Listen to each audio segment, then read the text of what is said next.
Why? Because of parity. I didn't mean to offend. Yeah, it's not going to happen. Load management is a dirty word. Let him rip. You know what? Circumstances provide the results. What? How do you do this once? Oh, Donnie, you've got such a good show there. A network that is booming. The Early Line, only on SportsGrid. The sharpest football contest show in the land, the Las Vegas Football Contest Show, focuses on Circus Sports Million, Circus Survivor, and the Westgate Super Contest, handicapping the games and releasing our contest picks every week of the season. With two former Super Contest winners, Brady Cannon and James Salinas, a former NFL player, Mike Pritchard, and over $1 million in contest prize money won combined, the Las Vegas Football Contest Show will have you prepared this season like none other. We live in a society right now where everybody's a snowflake, everybody's a cupcake, and everybody thinks that nothing is fair. Everything is like, it's not fair. We should have a better chance. We need more. You know what? I'm old enough to remember when you needed to have a perfect goddamn record to win a college football championship. That's the way it was. 11-1, too bad. Sports Rage tonight, only on SportsGrid. When you look at Marcus Johnson, when you look at Nikola Jokic, these aren't guys that are big, super athletic, dunking and jumping over people. These are just guys that are clean, skilled footwork, and do things below the rim that make the everyday guy look like and be like, I can do that. But you can't, and neither can I. Betting above the rim, only on SportsGrid.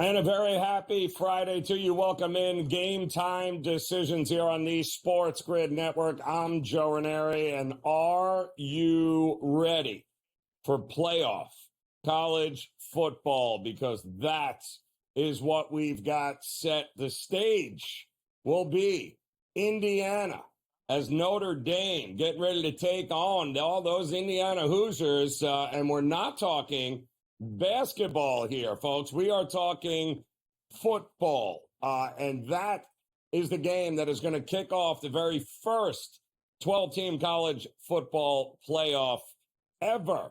And boy, oh boy, sign me up for it. We got 3 more games tomorrow, which should be great. We'll talk about each and every one of them, but we do have a lot of bowl games of interest here. In fact, we had a absolutely wild one earlier today when Ohio took on Jacksonville State, and all the money all week had been coming in on Ohio. They opened up as a 2.5, 3-point favorite as a MAC champion, taking on a little Conference USA Jacksonville State.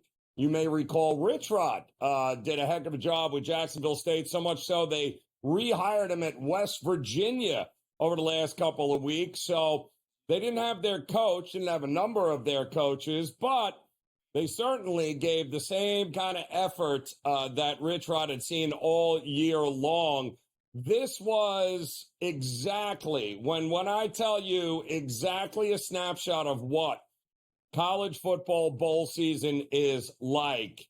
If you didn't see the game, the Ohio Bobcats raced out in the first half to a 27-7 lead. All indications were this was going to be blowout city, but it is bowl season. It is college football. So what did the final score end up? Well, it ended up 30-27. Ohio did barely hold on to win, but they did not get the cover if you laid the 6 or 6.5 with them. Absolutely wild finish in that one. We can only hope that that is what the college football playoff games will deliver when it comes to excitement. We also have one bowl game underway right now. It's the Gasparilla Bowl. in Tampa, Florida. Raymond James Stadium is the site, home of the Tampa Bay Bucks. And a team very familiar with the area there, the Florida Gators, are taking on Tulane of the American Athletic Conference. Now, the Gators opened up as a 7 or 8 point favorite when the lines came out. They were bet all the way up to 14.5, only to see it drop to 9.5 before kickoff. A ton of betting money in the marketplace on Tulane over the last 48 to 72 hours drove this number all the way back to where it started, which was right around -9. Right now, we're in the third quarter in the final 2 minutes in a absolutely frustrating game. And I mean frustrating if you are backing the Florida Gators, who have had to settle for 2 field goals and an interception in the red zone already. However, they were able to convert, and wouldn't you know it, they are up 16-0, shutting out Tulane with just about a quarter to go. So the Florida Gators looking to cap off an unbelievable season for Billy Napier. DJ Lagway, the freshman quarterback, he's had his moments, but most of the entire Florida Gator team, starters, both sides of the ball, nobody in the transfer portal. That tells you the state of affairs for Florida football. Looks like they're in pretty good hands there with Billy Napier. And we have Indiana taking on Notre Dame.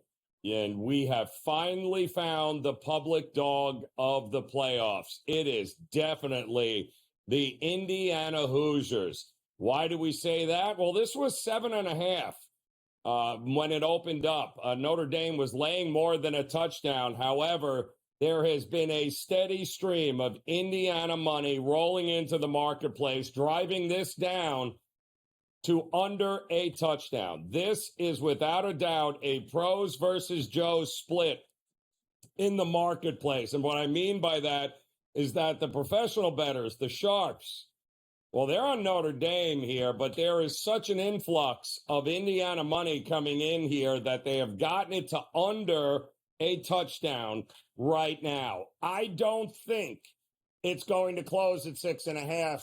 8 p.m. Eastern time is the kickoff of that game.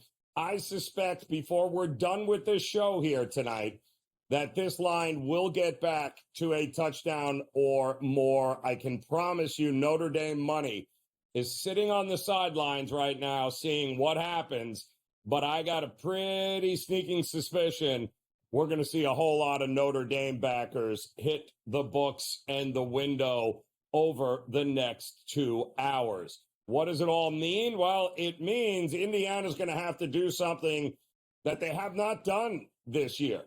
They're going to have to beat a top 5 team because they've only played one of them. And that top 5 team was Ohio State in Columbus about, 3 weeks ago?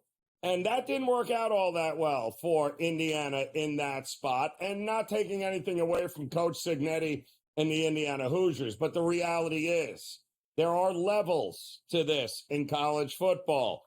And Indiana, although you can only play the schedule that's in front of you, when they were faced with the toughest competition of the season, well, they didn't exactly show up, and it really wasn't even close. But now we're going to see tonight if they've learned anything from that loss in Columbus to the Ohio State Buckeyes. Can they show up in Notre Dame and get it done tonight? A lot of public money thinks so. A lot of publics think this is going to be maybe the upset of the college football playoffs. We shall see. I don't happen to be in that same camp, but I can tell you weather conditions, frigid, windy, little bit of snow in the forecast, and boy, oh boy, that's going to make for a lot of fun here tonight watching this game when it gets ready to kick off. Also, the total seems to be dropping. This total was as high as 52 and a half earlier today. We're starting to see 50 and a half, even 50s starting to show up in the marketplace. lot of under money now, and who can blame them? Again, wind gusts up to 15 miles per hour, mid-20s, and snow in the forecast for this one tonight. Not that we have to worry about Indiana not being used to the weather conditions, but keep in mind, Notre Dame and Indiana are less than 200 miles apart, these campuses, and yet they have not played a game since the early 90s. Been over, 35 years since Notre Dame even acknowledged that Indiana has a football team. In fact, you got to go all the way back to the 50s, the last time Indiana actually beat Notre Dame. Could history be made here tonight? I think there's a couple of great ways to bet this game tonight.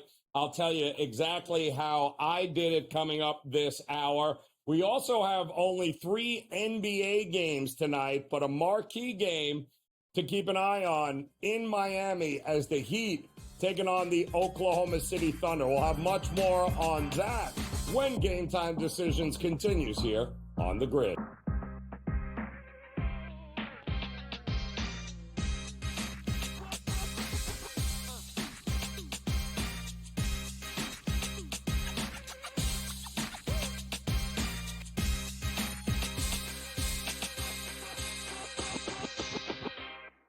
So my team didn't win this weekend, but I still did with this app that's taking over the game. Sports Millions Pick'em lets you make quick and easy predictions. Pick your favorite players, go higher or lower, and you can still win big even if your team loses. Plus, the multiplier is insane. With just a few picks, you can win big money. So get on it. They've got a welcome bonus to help you start off your winning streak.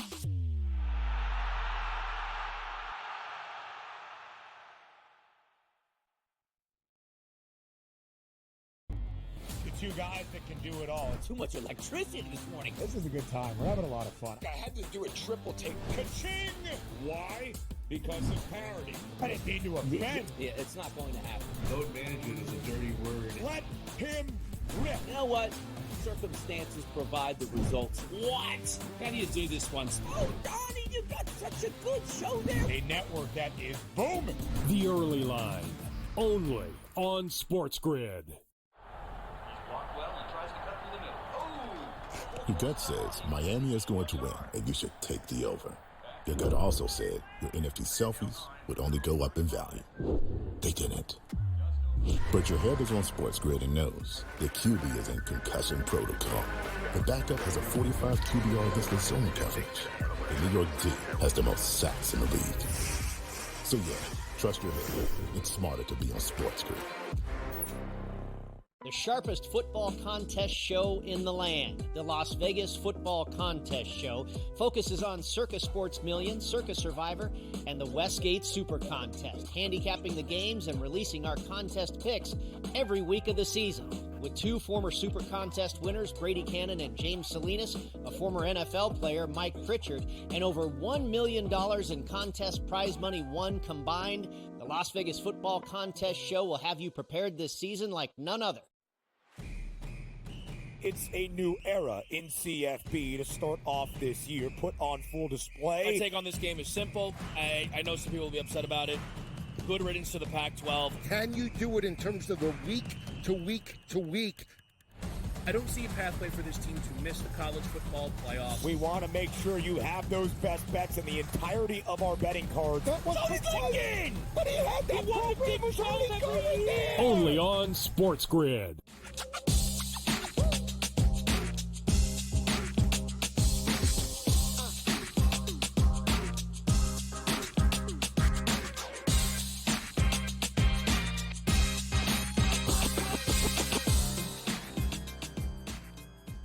All right, welcome back in on this Friday now, December the 20th. Wow, these Game Time Decisions here on the SportsGrid Network. I'm Joe Raineri. Appreciate you stopping by as we have 103 college basketball games on the schedule for tomorrow, but just 16 games on this Friday. And I can tell you, of the 16, and there's one that's going to feature any sort of juice, and that is Cincinnati taking on Dayton in Cincinnati, but not at their own home courts.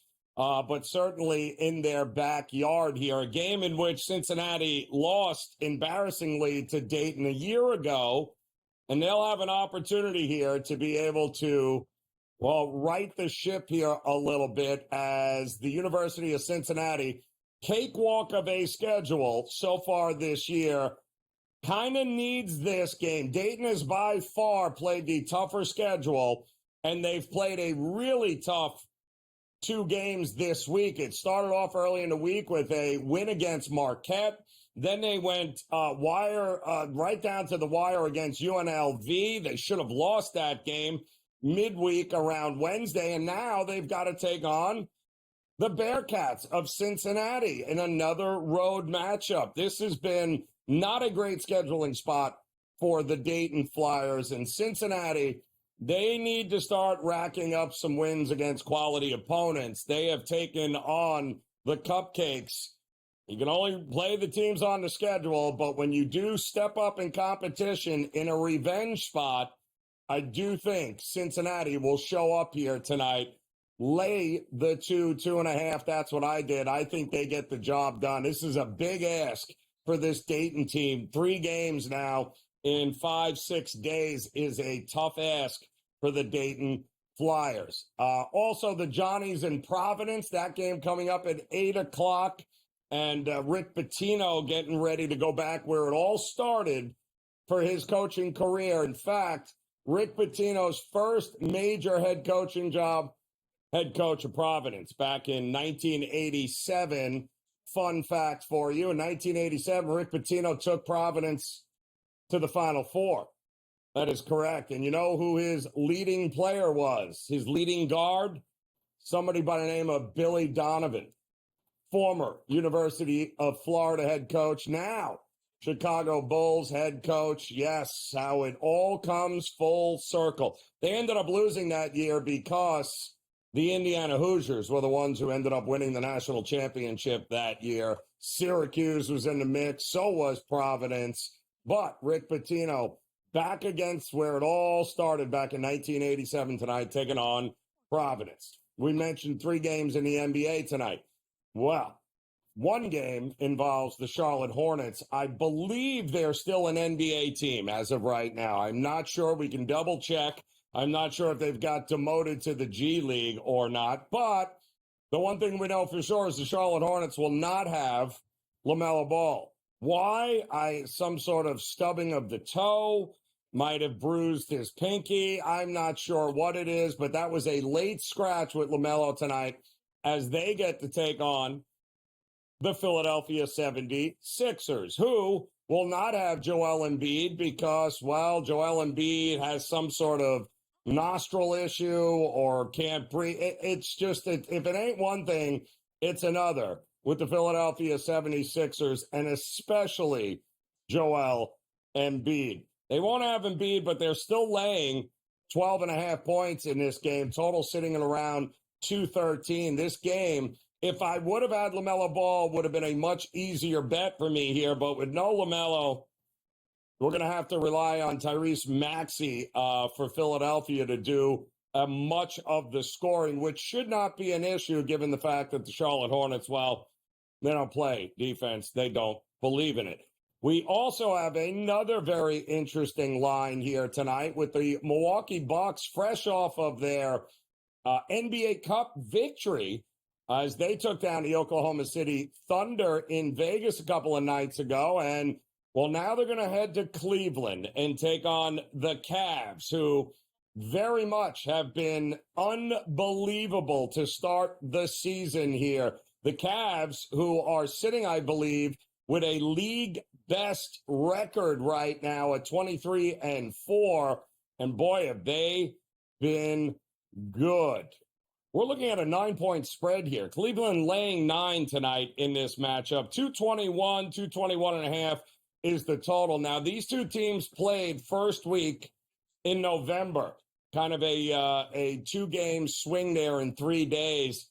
Cleveland won both of those games. Giannis didn't play in that second game, but Damian Lillard carried the day with 41 and 37 points in those 2 games there. But unfortunately, Milwaukee at that time, if you recall, they weren't a very good team. They were still trying to figure some things out. And boy, Cleveland took advantage and ended up winning not one but two games by a bucket. We're talking about a 2-point and a 1-point victory, November 2nd and November 4th. Lillard, 41 and 36 in those two games. No Damian Lillard tonight.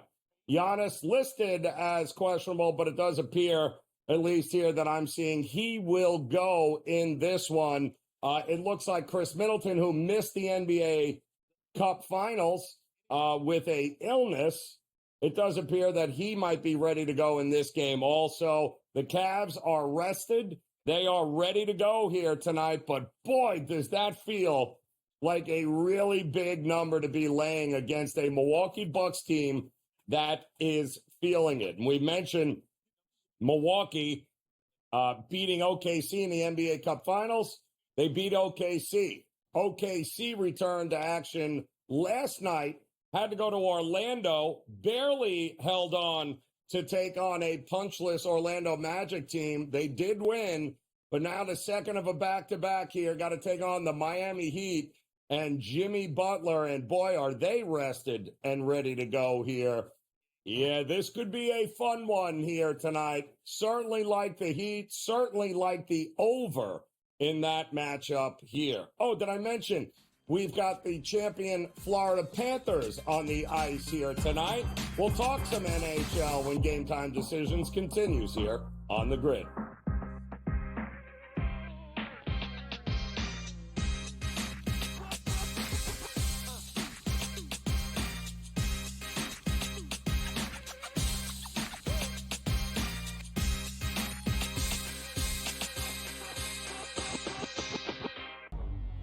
Two guys that can do it all. Too much electricity this morning. This is a good time. We're having a lot of fun. I had to do a triple take. Ka-ching! Why? Because of parity. I didn't mean to offend. Yeah, it's not going to happen. Load management is a dirty word. Let him rip. You know what? Circumstances provide the results. What? How do you do this one? Oh, Donnie, you got such a good show there. A network that is booming. The Early Line, only on SportsGrid. The sharpest football contest show in the land, the Las Vegas Football Contest Show, focuses on Circus Sports Million, Circus Survivor, and the Westgate Super Contest, handicapping the games and releasing our contest picks every week of the season. With two former Super Contest winners, Brady Cannon and James Salinas, a former NFL player, Mike Pritchard, and over $1 million in contest prize money won combined, the Las Vegas Football Contest Show will have you prepared this season like none other. We live in a society right now where everybody's a snowflake, everybody's a cupcake, and everybody thinks that nothing is fair. Everything is like, it's not fair. We should have a better chance. We need more. You know what? I'm old enough to remember when you needed to have a perfect goddamn record to win a college football championship. That's the way it was.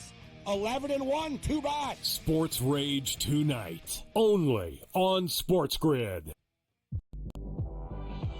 When you look at Marcus Johnson, when you look at Nikola Jokic, these aren't guys that are big, super athletic, dunking and jumping over people. These are just guys that are clean, skilled footwork, and do things below the rim that make the everyday guy look like it'd be like, I can do that. But you can't, and neither can I. Betting above the rim, only on SportsGrid.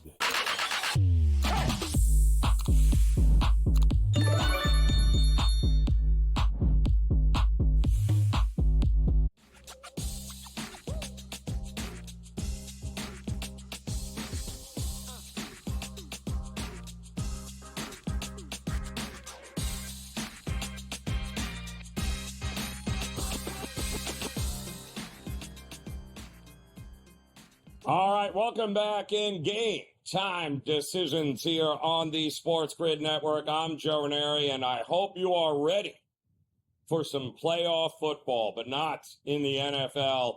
We're talking college football here tonight, getting ready. The very first 12-team college football playoff getting underway. The state of Indiana will be clearly in focus tonight And boy, does that seem like a good place for us to take a look with our SportsMillions.com Pick'em tournament here, as we've got, well, a focus on two quarterbacks here tonight. And quarterback number one for Notre Dame, well, we know Riley Leonard, and his passing prop tonight, I believe 184.5, if that is. And I'm going to look much higher than 184.5. Not that I don't think that the Indiana defense can't somewhat be responsible enough in this one in order to limit the passing game, but I do think that they're going to have a hard time running the ball. Notre Dame certainly is known for its ability to be able to win in the trenches and ram the ball right down the throats of their opponents. I don't know that that's going to happen here tonight. I do think that Notre Dame and Riley Leonard for 184.5 passing yards, I think higher is a much better look in this spot because they are going to have to throw the ball to win. We know Coach Cignetti of Indiana has got no issue. Give a finger, take a arm. He will have his players ready in Indiana here tonight. And he knows he can ill afford, like he did against Ohio State, to fall behind quickly and have to play catch up here. I think Indiana is going to want to play from in front. I don't think Indiana believes that they are going to be able to out-physical Notre Dame in the trenches and try to run ball down their throats, which is why I am going to look at the passing number for Curtis Rourke, the quarterback for Indiana. And that number as well, I thought, it's higher than Riley Leonard's. I believe we are looking at 200.5 passing yards for Curtis Rourke. I am going to look lower in this one here, simply because I don't think he's going to have enough time to be able to throw the ball to get higher on this number. 200.5 yards is a big ask against this Notre Dame defense, who, quite honestly, if you thought it was rough sledding against Ohio State, I have the Notre Dame defense ranked higher than Ohio State's defense here. I think that front seven of Notre Dame is going to be all over Curtis Rourke here tonight. So I am going to look lower than the 200.5 passing yards in this game for Curtis Rourke. I'm going to look higher, though, for the 184.5 with Riley Leonard and the Notre Dame Fighting Irish, because I do believe they will be able to set up the passing attack of Notre Dame by being able to run the ball a little bit here and set some things up downfield. Neither team gives up a whole lot of big explosive plays, but when we're talking about the two quarterbacks in this game, Riley Leonard, his weapons, as well as Curtis Rourke and his weapons, I think Curtis Rourke, lower than 200.5 yards. I don't think that's what it's going to be. I think if Indiana's going to have any shot, they're going to have to control time of possession. They're going to have to be able to run somewhat here. You got to have some success running the ball. I don't see Notre Dame getting beat over the top with a big 60, 70, 80-yard pass play, something that would certainly push his number higher than the 200.5. Don't think we're going to get that. I do like Riley Leonard to go higher than his 184.5 as far as passing goes. We'll have much more on this game coming up, but we do want to talk a whole full slate of NHL action here tonight. We're going to have some best bets for you, talk about a few of these matchups, and we'll do it when Game Time Decisions continues here on the Grid.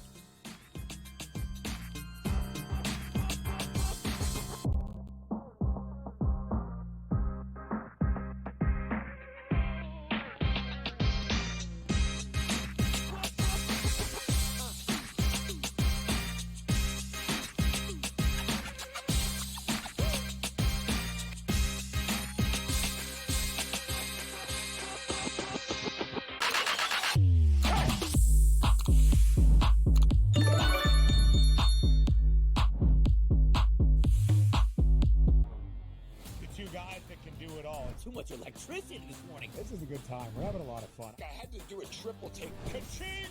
Why? Because of parity. I didn't mean to offend. Yeah, it's not going to happen. Load management is a dirty word. Let him rip. You know what? Circumstances provide the results. What? How do you do this one? Oh, Donnie, you got such a good show there. A network that is booming. The Early Line, only on SportsGrid.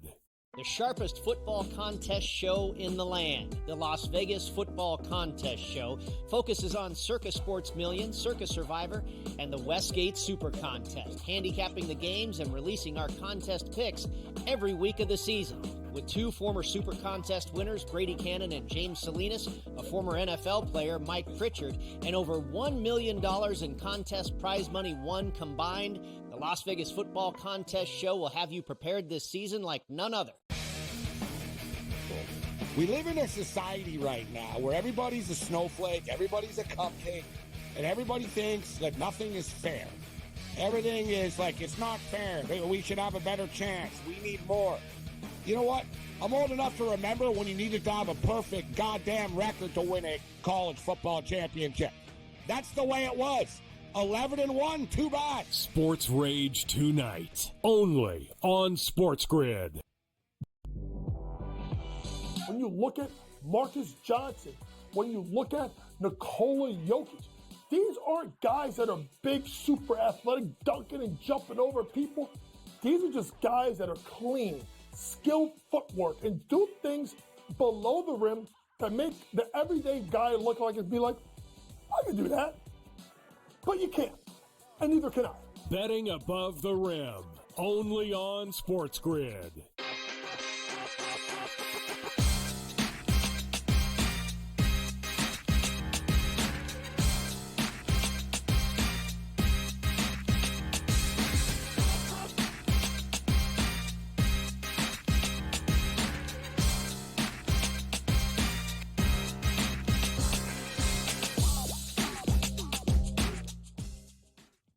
All right, welcome back in Game Time Decisions here on this Friday, December the 20th. I'm Joe Raineri. Appreciate you stopping by as we're getting ready, of course, for some playoff college football for the first time in, well, ever for that matter, as the Indiana Hoosiers taking on their, I want to say it's a rival because they're only about 200 miles apart from one another, but they haven't played since the early 90s. And you got to go all the way back to the 1950s to find the last time that Indiana actually beat Notre Dame in football. But boy, oh boy, they're going to have an opportunity to a lot of years of getting even if they can beat Notre Dame in Notre Dame tonight. We'll have more on that game coming up. But we did want to talk a little hockey here tonight because we got a decent slate of games on the ice, and nobody better to talk with than our good friend Joe Madden stepping in on this Friday. Joe, I mean, we're 5 days away from Christmas, and I'm still scratching my head with that. It's kind of crazy. But maybe Christmas comes early this year. Can the Sabres get it done at home against that nemesis across the lakes there? In Toronto, can they get it done, Buffalo, against the Maple Leafs tonight? This team has lost their last 11 games, Joe. It's not where my money wants to go tonight. You look at them here, and they've got the Bruins on deck tomorrow, the Isles on Monday, and then they're on Christmas break. Look for this team to come out stronger out of the break, but I'm not trusting them before the break hits here. I do think both of these teams will put up some goals in that first period, and that's what you got to look at for the Buffalo Sabres in the majority of these losses. We've seen the Sabres be able to get out to a fast start, getting some goals on the board, and then they give away any kind of lead that they've been able to have. So Toronto coming into this one, we know they've got so many playmakers. I'm going to look at the first period over 1.5 goals and both teams to score in the first period, and I just can't trust the Buffalo Sabres. It's tempting if you think they break the streak. I just don't see it happening, Joe. Yeah, it'd be nothing but fun if that would be possible there, but I'm kind of with you. It's very hard to get behind them here. As much as I would love my Florida Panthers, by the way, to bet, I can't lay $3 with them either. Although a great win last night there against the Minnesota Wild, but now they're taking on St. Louis. 5.5 is the total. That's interesting. Is the puck line worth it here, Joe, with the Panthers? I can't get there, Joe. I look at this team and I do think they're the better team here on paper. They're going to come out and they're going to give the St. Louis Blues a hard game. But you look at that win. They're coming off a big win versus the Wild. And then you look at who they have on deck. They have 2 games on a deck, Sunday and Monday versus the Tampa Bay Lightning. And I think this could be that letdown spot here versus them. I'm looking for the St. Louis Blues and Joe Hofer really to step up in this matchup. Joe Hofer's played 2 games against them. In those 2 games, one he allowed three goals, but in the one prior, he only allowed that 1 goal on 34 shots on net. So as long as he comes out with a strong night, we know the St. Louis Blues defensively can really lock down in these matchups, and I'm expecting them to have success. So I'm taking a shot on the St. Louis Blues puck line as well as a sprinkle on that money line to pull off the upset with the Florida Panthers looking ahead to the Tampa Bay Lightning, Joe. Yeah, that's always a fun one, though, isn't it, Joe? That's always dramatic when they get together there in the state of Florida.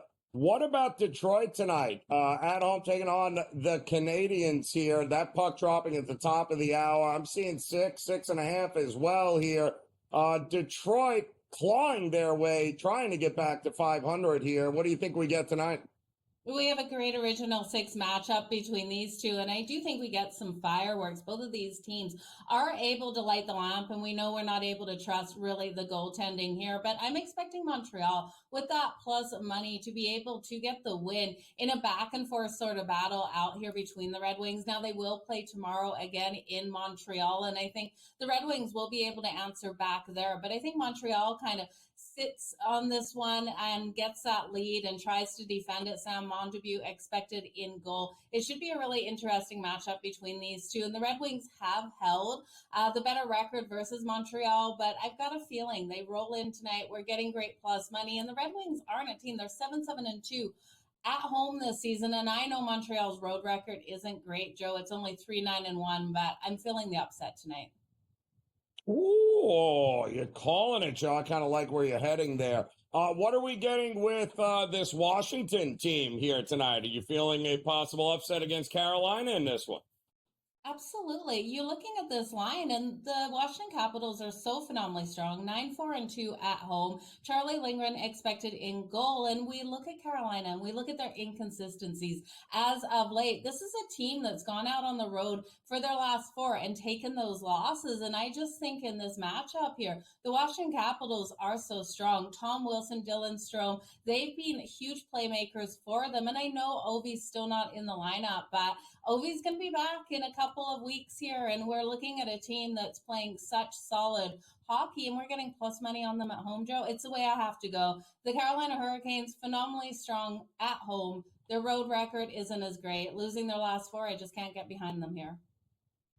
Yeah, it could be kind of tough to do that here. Have you turned the corner on the Rangers yet? As they're taking on the Dallas Stars, is that something you might be interested in here? No. How can we take the Rangers here in this one? This team is absolutely struggling. Lost 5 of their last 6. Lost their last 3 in a row. They lost that game to the Predators 2-0. So yes, their defense stepping up, looking stronger. Igor Shesterkin looking stronger in net. Now they're taking on Jake Ottinger and the Dallas Stars, and we know this team is so solid defensively. Jake Ottinger is fantastic in goal. I think this is a lower scoring game, but one that the Dallas Stars can win in regulation. I just don't trust in the Rangers. I don't trust in what's happening with this team. Another team that I think should be able to turn around after the break, Joe. I had so much faith going into them into the season, and they're just messing everything up for me. All of those futures right now, but the Dallas Stars on their own home ice, they're 13-4 at home. And this team is a team that can absolutely bounce back off of those losses. They did take the loss in their last game out to the Leafs. That was a 6-4 loss. And I look at this team, and off that loss, there's no way they're going to let the Rangers beat them tonight. I'm with you. It would be very hard for me to think the Rangers can get this done here. What about Minnesota tonight, taking on the Utah Hockey Club? Minnesota, I mentioned there, just got smacked down by the Florida Panthers. Utah ended up winning a close one against Vancouver. What are you thinking we're going to get in this one? Yeah, you're looking at another bounce back situation for the Minnesota Wild here at home. Marc-Andre Fleury getting the start, but Utah's not going to go away quietly. You look at the Utah Hockey Club and the games they played as of late and how strong this team has been. We just saw the Minnesota Wild win this back on the 10th. It was a 5-4 shootout win.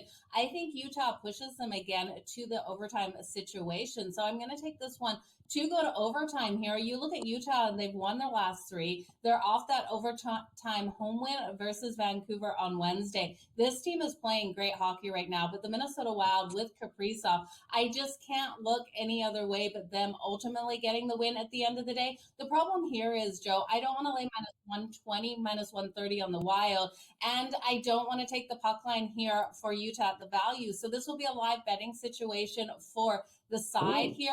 If Utah goes up first, I'll come back in on Minnesota on the money line. And if Utah or Minnesota goes up first, I'll come back on Utah plus the 1.5. I think it's a 1-goal game decided in overtime, and Minnesota gets a win.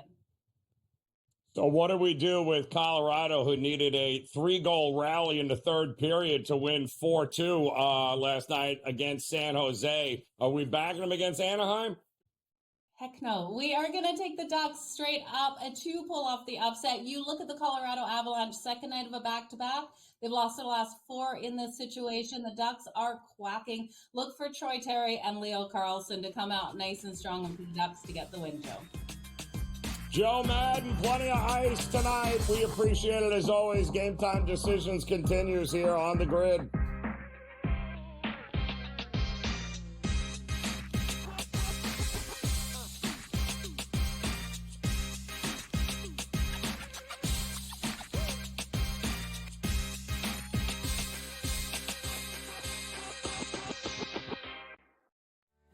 The holidays come with a touch of craziness, from unwrapping the latest storylines to the best betting insights.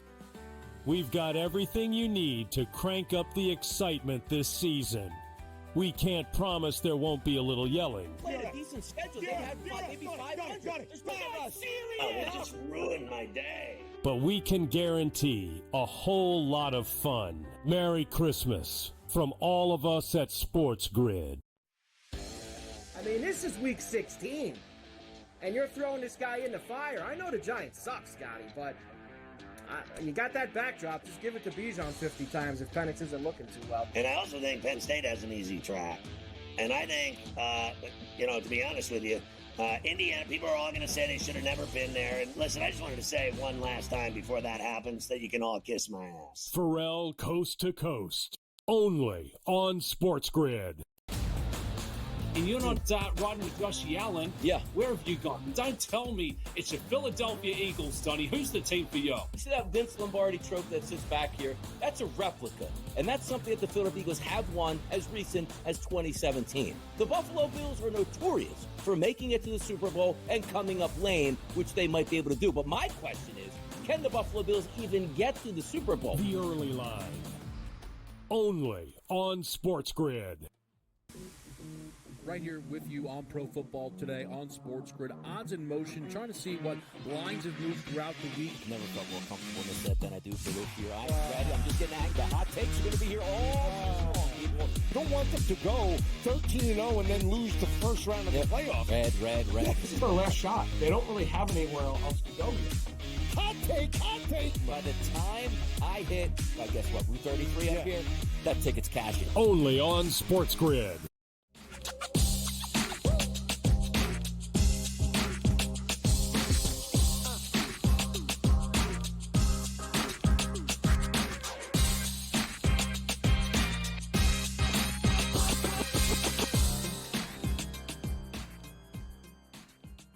All right, welcome back in Game Time Decisions here on the SportsGrid Network. I'm Joe Raineri. Appreciate you stopping by as we have an update at the Gasparilla Bowl, and it's getting out of control now as Florida has taken a 26-0 lead over Tulane. Tulane can't get out of its own way or its own end of the field, which is exactly kind of what we thought might happen here, but Florida having a few issues in converting in the red zone here today, but at 26-0 with about 5.5 minutes to go, I will still say that I do not understand what the Tulane love was all day long, pushing this thing down to -9 for Florida, but we still got about 5.5 minutes to go for the Gators. I know Colby Gant keeping an eye on this game as well. And Colby, maybe I'm crazy, man, but I couldn't figure out. I'm like, how many more times are you going to make me bet Florida here? I got him at 9.5, 10, 10.5, 11, 11.5. I am not sure what folks thought Tulane was going to bring to the table, but a third-string quarterback clearly not up for the par here against a very determined, it looks like, Gators team. Yeah, I mean, I got the worst of the number, and I'm still looking good. Yeah, I'm with you. Like, not only did they have the third string quarterback, they had 2 defensive linemen out. Their coach had, interviewed at other gigs. So, I mean, where's the state of the locker room when you had your coach? I know he just re-upped, but I mean, for a week or two there, he was taking interviews. So, Florida was always the play, especially it's in Tampa. It's going to be a Florida crowd. Florida has unbelievable momentum towards the second half of the season. Billy Napier did a great job this year, so I was all over the Gators as well. Hopefully that can continue, but we're looking pretty good. Yeah, no, we're looking really good here right now, and we got a pretty interesting one coming up, don't we? With Indiana taking on Notre Dame. I'd like to say big brother, little brother, but big brother Notre Dame doesn't even acknowledge that Indiana has a football team. Them played in 30 some odd years. In fact, you got to go all the way back to the 50s, Colin, the last time Indiana was even able to pull off the upset. They'll have an opportunity here tonight, and I did not see Indiana being the public dog, but boy, oh boy, are they ever right now. Yeah, and I'm one of them. Now, I mentioned I just had the worst of the number with Florida. I did get a better number than 6.5 with Indiana, but I'm on the Hoosiers. I just don't think both teams are kind of mirror images of each other in a way. Like both team transfer quarterback, great defense, schedule that kind of says, did we play anybody? I don't know. I think Indiana is to me, they're going to stop the run. They stopped Ohio State against the run. They're going to make Riley Leonard and the Notre Dame wideouts beat you. I don't know that Notre Dame's wideouts can. Riley Leonard's legs are I think, the blueprint of how they win this game. Him and the tight end Mitchell Evans. I like if you're going to touch the prop market, take the over on Mitchell Evans, their star tight end. I think is it's like 29.5 receiving yards. Take the over on that. I think that's a big area where they can take advantage of the Hoosiers. Same with Riley Leonard's rush prop. But I think the points of the play, I wouldn't be surprised if Indiana won it outright, just because I think it's just they're kind of mirror images of one another. And if anything, I think the quarterback with the more experience that's from Canada in the snow, in the cold weather, Riley Leonard's from Alabama. So who's more likely to make a turnover? I think it'd be Riley Leonard and them. But, so I'm all over the 7.5. I did play the money line on this because I think it's anyone's game. I think they're Notre Dame stats are diluted too. They played 2 option teams that couldn't throw the ball. The quarterbacks. So I don't know really what to make of Notre Dame. You saw USC just throw for a ton of yards against them.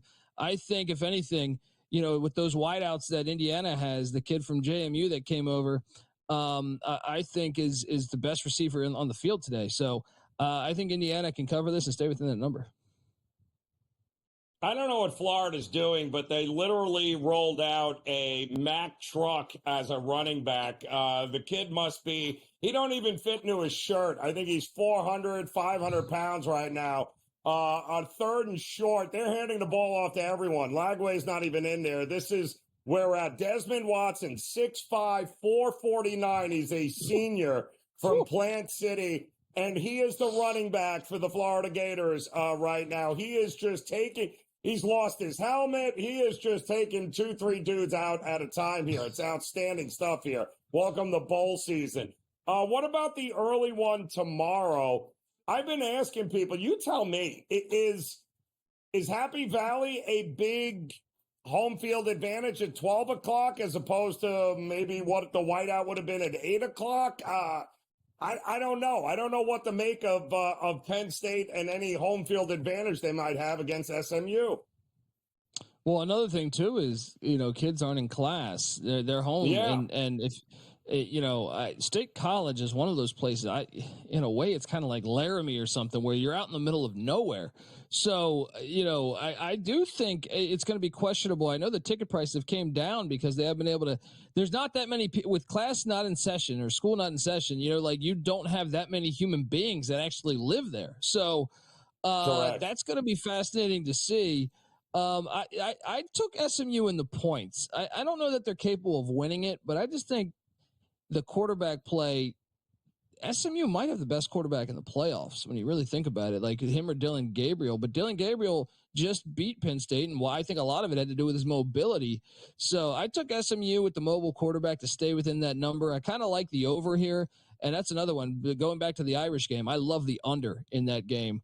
At 50.5, even though it's come down a few points. But this one, I like the over, probably better than any bet you can place. I'm with you here, man. People who don't know about Happy Bet, it's not around the corner. Nobody is it's one thing when school's in session, but nobody is hopping in a car trying to go to Happy Valley and try to get that going out there. It's absolutely crazy here. All right, Colby, before we get you out of here, come back because I want to ask you about the NBA game coming up tonight. The Miami Heat against OKC. This is another very strange line here tonight. We'll get your thoughts on that as we wrap up the first hour of Game Time Decisions here on the Grid.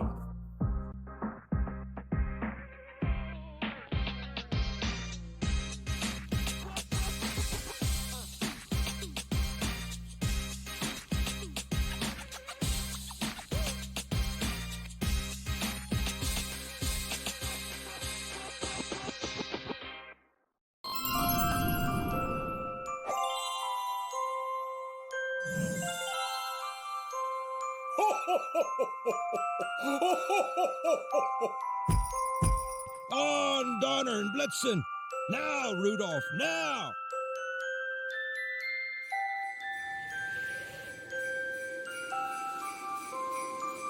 Merry Christmas to all!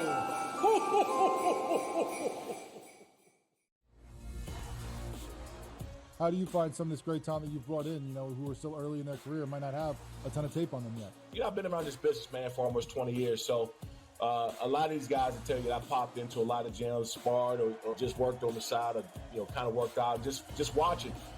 I've always loved this sport, man. I think it's the greatest. And we want to continue to put on the next up-and-coming superstars. We know we got them. Only on SportsGrid. The Bostonian versus the Book. I remember one time, I don't know if Kenny will remember this, I said put 100 on, I think I left it on a text, put 100 on this horse that won, and then Kenny called me back later and goes, hey, I never got the text. And Oh, I'm like, no. Oh, yeah. Remember that, Kenny? I would never stiff anybody.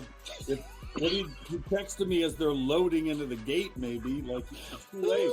The Bostonian versus the Book.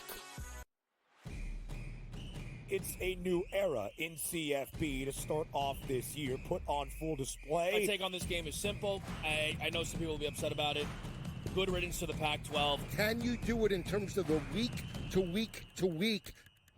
I don't see a pathway for this team to miss the college football playoffs. We want to make sure you have those best bets in the entirety of our betting cards. That was thinking! But he had that program was really good again! Only on SportsGrid.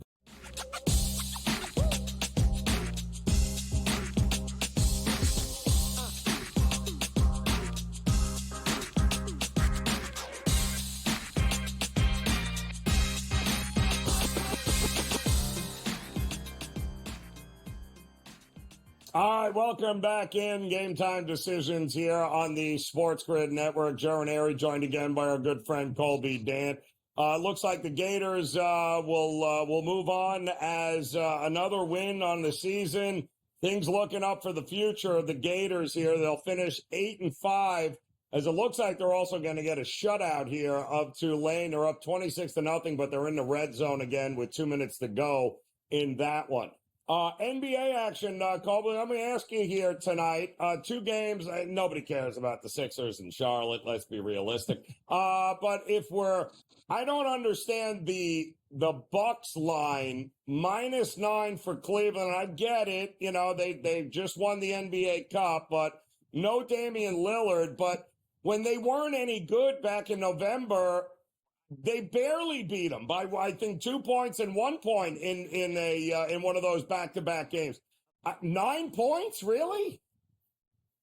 I mean, I don't understand. Actually, I don't understand this or I think the next NBA game we're going to talk about. The lines don't make a lot of sense. I will just load up on Milwaukee here, especially. It's just a great letdown spot. I mean, it's just this is just another game now. I know, injuries. You could say, well, how valuable is Lillard? But still, this is just too many to me off of that spot. And you can bring up a lot of the numbers too. Like I know, like Cleveland's been fantastic at shooting the three, but Milwaukee still shoots the three very well. Some of the stuff like that, offensive rating wise, I think they can put up points on Cleveland. And just the fact it's just off of the spot. I think this is more than any game on the NBA slate. This is about the spot.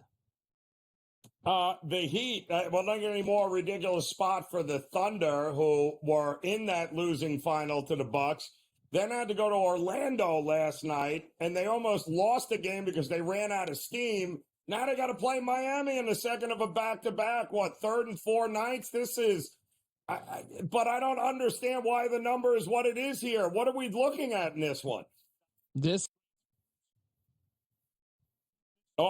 Yeah, I see, totally dumbfounded him. He has no idea what to say, Colby, with that one, and I'll tell you why. Because it makes no sense that the Miami Heat would not be a bigger favorite at home in this spot. Actually, they're not a favorite at all. They're actually getting a point and a half right now. 217.5 is the total in that game, and it does appear that continues to get bet up, and that makes sense to me. As I can assure you, the threes will be raining from Miami here tonight. Why? Well, it's the one thing that OKC doesn't do well, and that's defend the perimeter. They're very good inside the paint, but they are not a great perimeter defensive team. Teams, just look at what Milwaukee did to them. Milwaukee was hitting threes from the outside all night long. The Miami Heat are more than capable of doing that, which is going to put a Thunder team that, if you watch that game against the Orlando Magic last night, they were running out of steam. They looked like they hit a brick wall in that second half, and they almost fumbled it. So I can see why the total is being bet up here right now. I just don't understand why it is that the Miami Heat are getting a point and are at plus money. That game coming up top of next hour, in fact, but I am with Colby. This game coming up in about 35 minutes between the Bucks and the Cavaliers.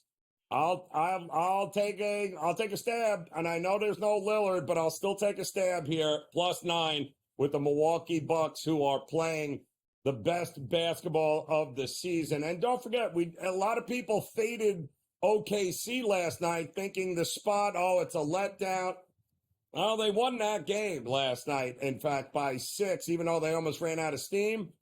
I'd be shocked if the Bucks get run out of the gym in Cleveland here tonight. Certainly worth a look there. I do want to thank Colby for stopping by and hanging out with us here, as the Gators have just punched it in to make it 32-0 over Tulane. Yikes. All of those bets coming in on Tulane. Unbelievable, driving that all the way down. But looks like the Gators well on their way. Billy Napier well on getting off the hot seat, shall we say, this year for the Florida Gators.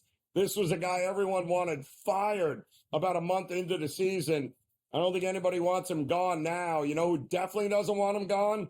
The players. Celebrating all over the place there on the sideline of the Florida Gators. So Good deal for the Florida Gator Nation there. We'll have more on tonight's upcoming Indiana-Notre Dame playoff game when Game Time Decisions continues on the grid.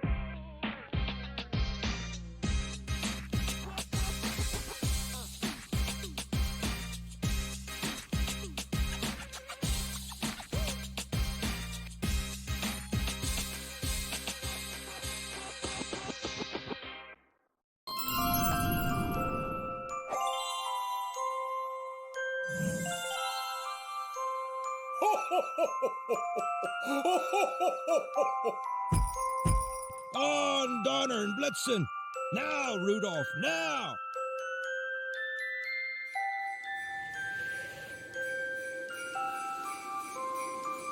Merry Christmas to all!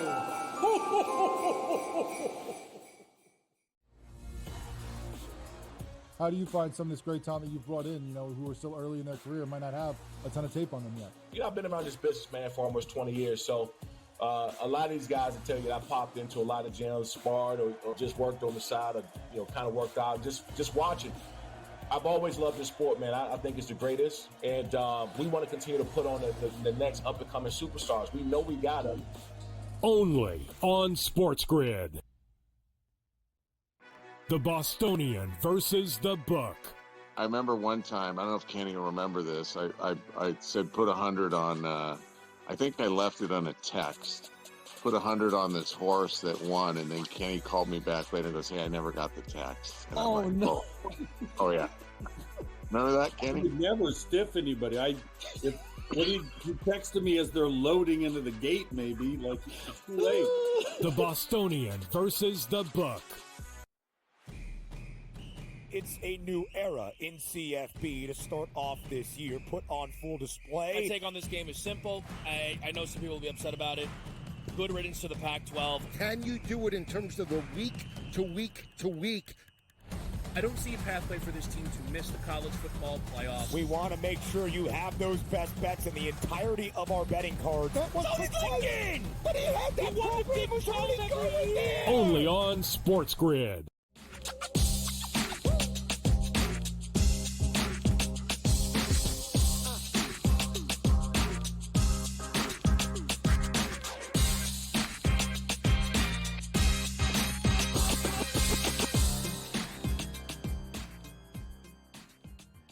All right, welcome back in Game Time Decisions here on the SportsGrid Network. Hour 2 together on this Friday, and what a weekend it is lining up to be. We have got college football playoffs. That's right. Starts tonight, coming up here. 8 o'clock will be, all attention's going to be on Notre Dame taking on Indiana in the first game of the very new 12-team college football playoff. We've got some marquee matchups tomorrow. That should also be fun. But speaking of tomorrow, you get a noon kickoff in Happy Valley, followed by, well, one of the best NFL rivalries, getting ready to go at it a little bit later with Pittsburgh and Baltimore. And then you mix in the Kansas City Chiefs, and my goodness, against the Houston Texans, and we got ourselves a great Saturday and a great Week 16 of the NFL on Sunday, and nobody knows that better than our good friend Brady Cannon here. And Brady, I mean, my goodness, you give me college football playoff games, urgency, then you give me the Ravens and Steelers, and two teams that could very well meet in the playoffs here with Houston and Kansas City. So it is going to be an epic day tomorrow, and I don't want to hear about how the NFL, like college football is intruding on the NFL. College football is Saturday, NFL is Sunday. It's the NFL taking the light off of college football tomorrow. Yeah, I wholeheartedly agree with you, but yet there's just two games, so I'm okay. Let's fuel the fire here. I mean, we've got great football, whether it be college or pro, all day long. And I'm all, you got, like you said, Indiana and Notre Dame kicking off here pretty soon. Then we roll into the Saturday slate. I'll throw another little element in there for you that adds some intrigue to this, and that's Circa Survivor. Okay, the big $14 million contest. I know you were unfortunately let out of that a little too early than we'd all like to have happen. But you've got the Kansas City Chiefs and the Pittsburgh Steelers playing on Christmas Day, and you also have the Baltimore Ravens and the Houston Texans playing on Christmas Day. So the 4 teams involved in these matchups tomorrow are also playing again on Christmas. And I think it gets really interesting for these people in Circus Survivor with what to do this week. Do you play a Saturday game? Do you have all these teams available for next week, next Wednesday? Really interesting stuff there going on when you include that contest in the mix as well. Yeah, it's really. Thanks for bringing that up too, and the fact I that apologize. it's the I know. Steelers losing at home to a team that is not going to win 6 games here in the Dallas Cowboys. Unbelievable. But let me ask you this though: Texans, would you play Mahomes tomorrow? No. What are we doing? They're in a tough spot, Joe, because obviously I don't think this team wants to go to Buffalo one bit. And they understand. They already were beaten there. This is a different Bills team this year. And it's a different Chiefs team. I don't know what the level of confidence is. They're really banged up along that offensive line right now. They really kind of have to limit their season to just one loss if possible. Now, the other side of the coin is, do you sacrifice everything, the health of your quarterback? You know, I think they still might lose. I don't care if he's in there or not. You know, I ran all my numbers this week, Joe, and I did everything without adjusting for Mahomes. I figured, okay, once I know that he's going to be this or that or whatever, then I'll adjust accordingly. Well, I never really had to adjust because now he's back in there. And I still came out with Kansas City as just a 1.5 point favorite. Not 3, not 3.5, not 4. I don't think no matter who's at quarterback there, I favor taking the points with the Texans, and I think they might win this game straight up. You talk about the problems, you know, as far as injuries and specifically along that offensive line. We saw how Mahomes was getting beaten up last week by Myles Garrett and company. This is one of the best pass rushes in football as well in Houston. It's going to be a tough go for the Kansas City Chiefs, in my opinion, Joe. I don't get it, but here we go. We know it was Chiefs getting a 1.5 with the idea of Carson Wentz, and now they're laying 3.5. My goodness here. The under, we got a better number here for the total too, right? It was 39.5. Then Mahomes gets announced. Now we're up to 42. Just feels like a whole lot of defense to me in that early game. And it feels like a whole lot of defense in the second game tomorrow, too, with Pittsburgh and Baltimore. Brady, what am I missing here? Yeah, that total is probably higher than we're used to as well. 44.5, right? That's on the other side of some key numbers. 41, 42, 43 being very key in the total business, if you will. 44.5, a little high. I don't know where the points are going to come from the Pittsburgh Steelers offense. We've seen that offense struggle without George Pickens. He's not expected to play here again this week. They do get TJ Watt, which can also contribute possibly to this game staying under the total, right? We know Baltimore is a very powerful offensive weapon here, and the Steelers are dealing with it. Obviously on Saturday, dealt with it very well the last time these two teams played.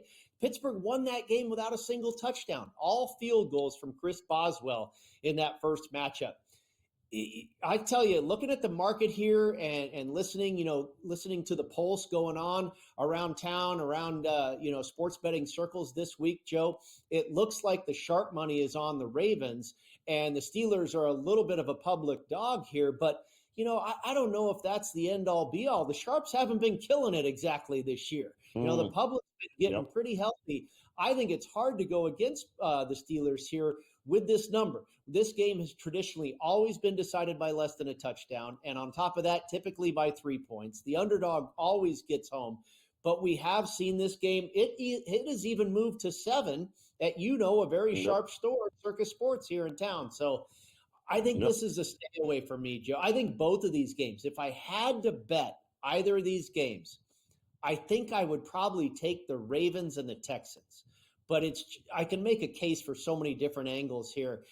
The one I would have the most confidence with is the Texans plus the points. Yeah. kind of hard to ask the Chiefs at any point to win by margin. And, to me, I like the under in both games as well. That usually favors the underdog. And, we already know the underdog in the Steelers-Ravens series over the years has always been the most profitable side to look at. And I would be shocked if that's not what's going to happen again here.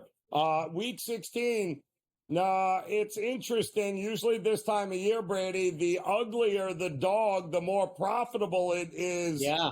And man, there is some ugliness on this card here in Week 16, isn't there? It's so bad. I was just going over some of these teams with one of my Westgate Super Contest teams. And I'm like, guys, we're not out of this thing, but we need to make some very contrarian, ugly dog picks and hope to get lucky, or we're just going to hold serve with everybody else and we're not going to move up the leaderboard.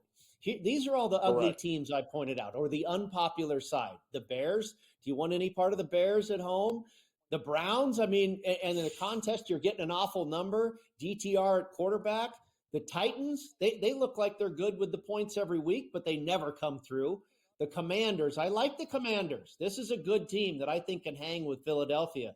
The Panthers, the Seahawks, the Patriots, and the Saints. How about the Saints in Lambeau? Who's going to play? Are you playing quarterback for the Saints, Joe? But that one, I might have to take the points there too.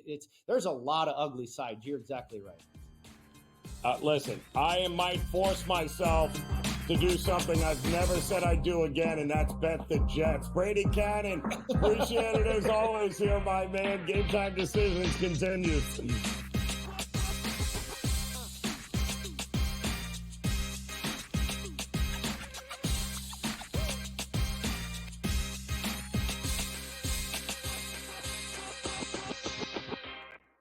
So my team didn't win this weekend, but I still did with this app that's taking over the game. Sports Millions Pick'em lets you make quick and easy predictions. Pick your favorite players, go higher or lower, and you can still win big even if your team loses. Plus, the multiplier is insane. With just a few picks, you can win big money.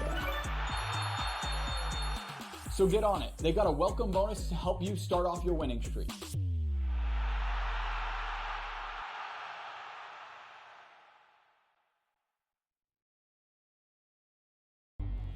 Two guys that can do it all. Too much electricity. The early line, only on SportsGrid.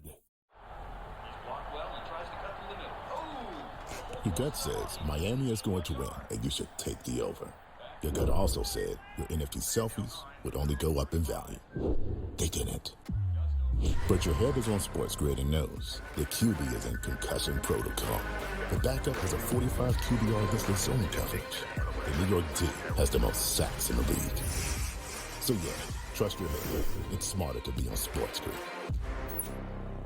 The sharpest football contest show in the land, the Las Vegas Football Contest Show, focuses on Circus Sports Million, Circus Survivor, and the Westgate Super Contest, handicapping the games and releasing our contest picks every week of the season. With two former Super Contest winners, Brady Cannon and James Salinas, a former NFL player, Mike Pritchard, and over $1 million in contest prize money won combined, the Las Vegas Football Contest Show will have you prepared this season like none other. It's a new era in CFP to start off this year, put on full display. My take on this game is simple. I know some people will be upset about it. Good riddance to the Pac-12. Can you do it in terms of the week to week to week? I don't see a pathway for this team to miss the college football playoffs. We want to make sure you have those best bets in the entirety of our betting cards. That was again! But he had that program was really going there! Only on SportsGrid.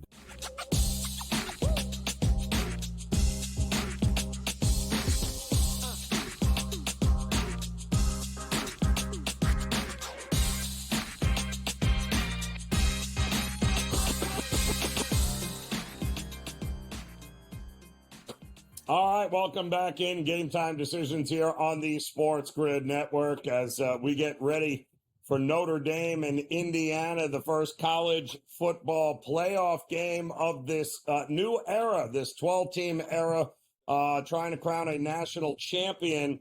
And I can tell you right now, looking live at Notre Dame, boy, they don't look warm. I'll tell you that. Brady Cannon in the house with us here. Nothing looks warm. There is ice as they breathe right now, Brady. It is going to be a cold one tonight. Snow in the forecast. It should be a whole lot of fun. I think it's going to be an entertaining game here. But you and I were just talking about some of the absolutely disgusting dogs that we have to look at week 16, 17, and 18 in the NFL. You don't have a choice because that's usually when they show up and they show out. But I got to ask you here, you mentioned the Browns. That number is getting worse. It feels like making the switch to DTR. They're telling us they have really no interest in doing anything except playing out the string, and let's see what they got, because Cincinnati is going scorched earth. Cincinnati might put up 900 points in this game if they can. I don't know. I'd love to look at the Browns, but can we really trust DTR to go toe-to-toe with Joe Burrow? I totally agree with you, Joe. Everything you say. And you get to this time of the year, and we often, say teams that are in must-win situations must not be that good, or otherwise they wouldn't be in this predicament, right? And certainly it's a must-win for the Cincinnati Bengals, and that would typically have me going against them and betting the Browns. But I don't know if I can. This would be the ultimate contrarian play in the contest this week, because you're only getting 7.5. As you noted, the live market is now at 9, and who knows, it might get to 10. It does feel like Cleveland is throwing in the towel with DTR, and God bless him. He's a local kid from Bishop Gorman High School. I loved him at UCLA. He's got, electric talent, but he hasn't been that good so far in the NFL. A lot of turnovers, and he hasn't had a lot of reps. I understand that, but Njoku's injured. Nick Chubb is no longer around. It does not look good. I think of all these dogs, and which ones you're going to back, whether it be at the window or in a contest, I don't think the Browns are the right one. I don't know if there's enough there to hang with Cincinnati's offense.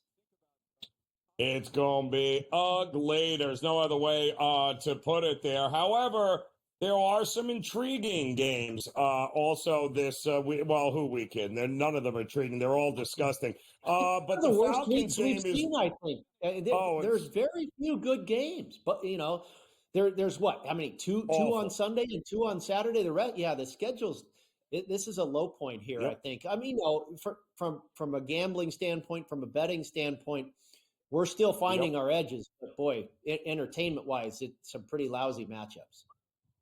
Well, Vikings, Seattle still has some juice because at least these two teams are still playing for something. Seattle getting points +3. It looks like Geno has practiced all week. He'll be in under center there for Seattle forever. How long he can go, I guess.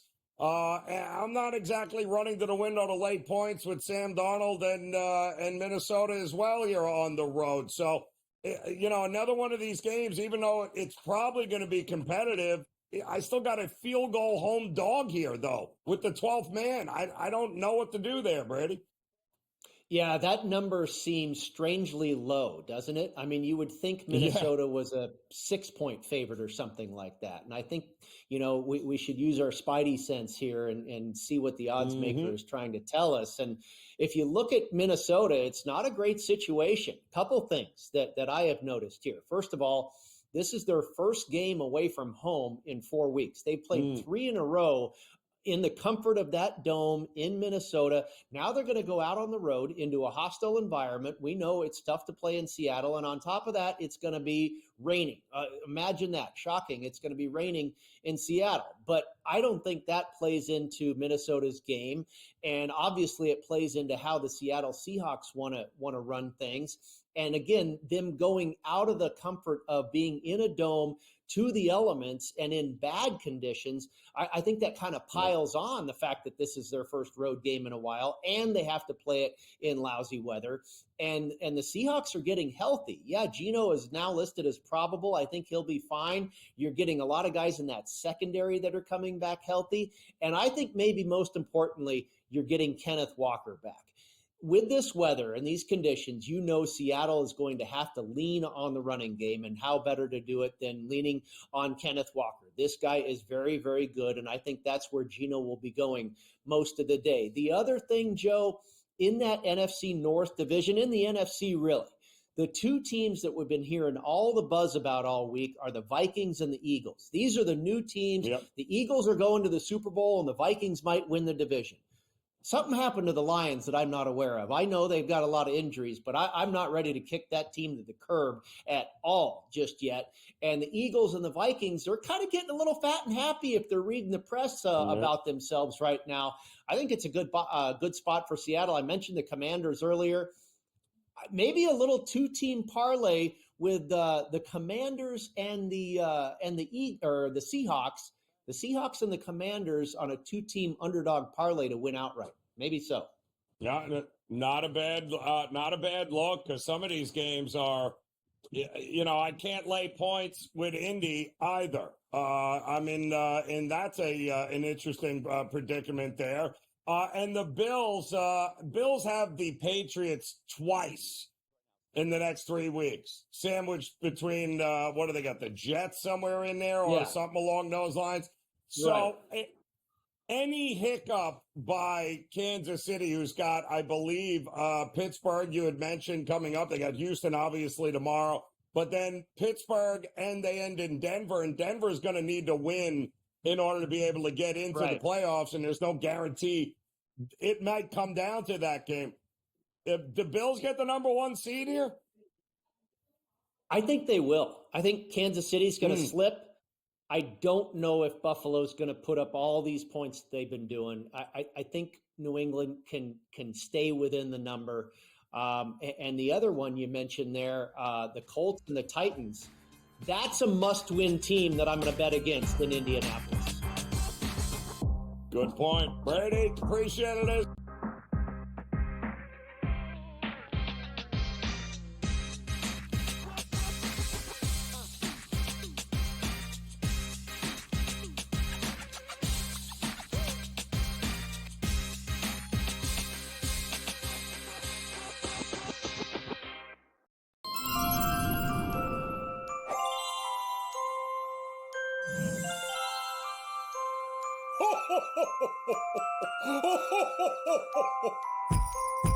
On, Donner and Blitzen. Now, Rudolph, now.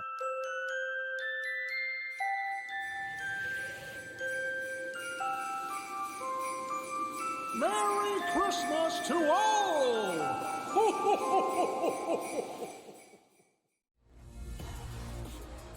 How do you find some of this great talent that you've brought in, who are still early in their career, might not have a ton of tape on them yet? I've been around this business, man, for almost 20 years. So a lot of these guys will tell you that I popped into a lot of gyms, sparred, or just worked on the side, or, kind of worked out, just watching. I've always loved this sport, man. I think it's the greatest. And we want to continue to put on the next up-and-coming superstars. We know we got them. Only on SportsGrid. The Bostonian versus the Book. I remember one time, I don't know if Kenny will remember this, I said put 100 on, I think I left it on a text. Put 100 on this horse that won, and then Kenny called me back later and goes, hey, I never got the text. And Oh, no. Oh, yeah. Remember that, Kenny? I would never stiff anybody. He texted me as they're loading into the gate, maybe. Like, it's too late. The Bostonian versus the Book. It's a new era in CFB to start off this year, put on full display. My take on this game is simple. I know some people will be upset about it. Good riddance to the Pac-12. Can you do it in terms of the week to week to week? I don't see a pathway for this team to miss the college football playoffs. We want to make sure you have those best bets in the entirety of our betting cards. That was thinking! But he had that program was already going there! Only on SportsGrid.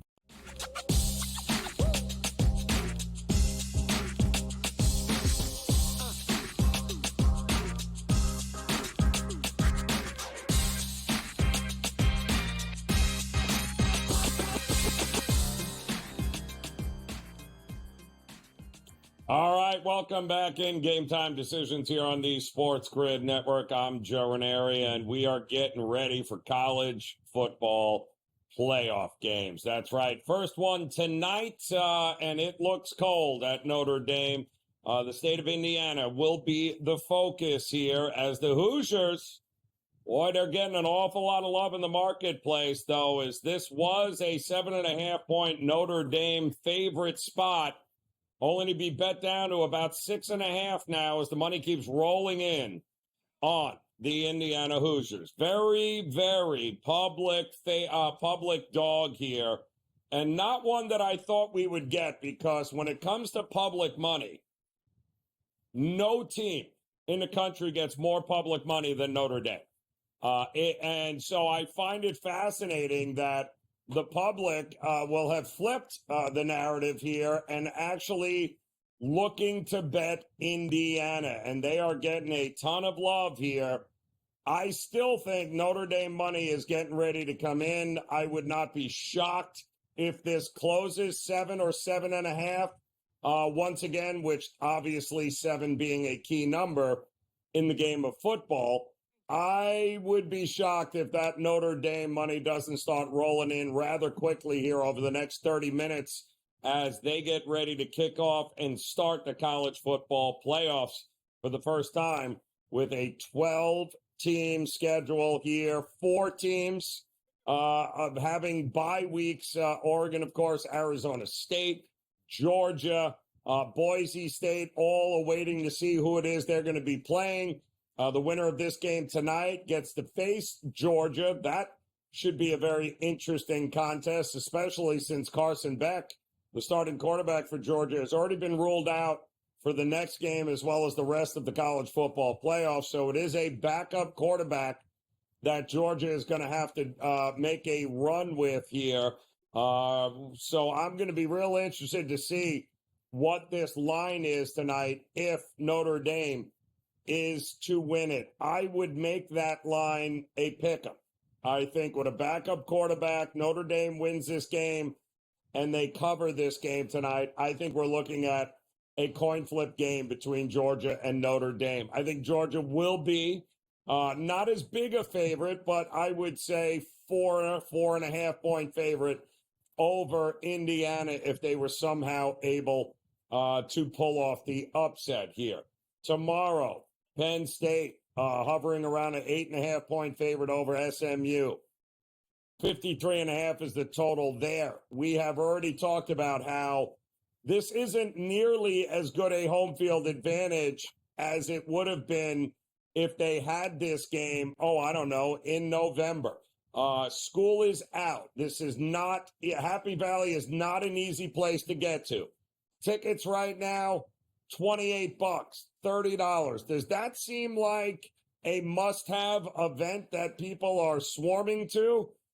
School's not in session. When kids leave for the holidays, there's no reason to hang out there. This literally is in the middle of nowhere in Pennsylvania. So it's going to be rough sledding, I think, for Penn State. Now, listen, they definitely have an advantage here at home as opposed to SMU, but this is not nearly the same kind of home field advantage it would have been if this game had taken place a month ago. Then you look at Clemson, the biggest dog of the day tomorrow, as Texas continues to get bet. 12.5 is what we're seeing now in the marketplace. That is just that's just absurd. The idea that somehow Clemson is going to get run off the field, I have a hard time with that. We saw Texas a year ago with Sarkisian in a game where he was nearly a touchdown favorite against the Washington Huskies. Remember the playoffs last year? And guess what? Not only did he not cover, he lost the game outright as Washington eventually went on to the national championship game against Michigan. We've seen him already lose not once, twice to the Georgia Bulldogs here. And the second game, they lost to a backup quarterback in essence, as Beck was already out of that game for the second half. So The idea that Texas, just because they have great players, and they do, they're a very talented team, that doesn't mean they're running away with a game as a 12.5-point favorite. That game is interesting, and so, of course, is Ohio State taking on Tennessee. So we'll have much more on the college football playoffs when Game Time Decisions continues here on the Grid.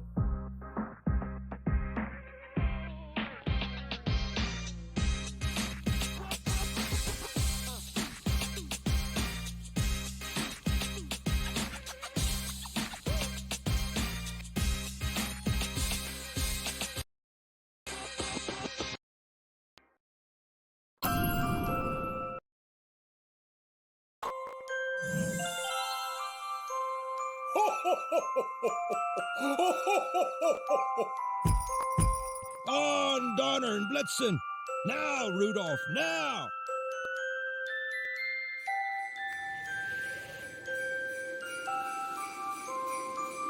Merry Christmas to all!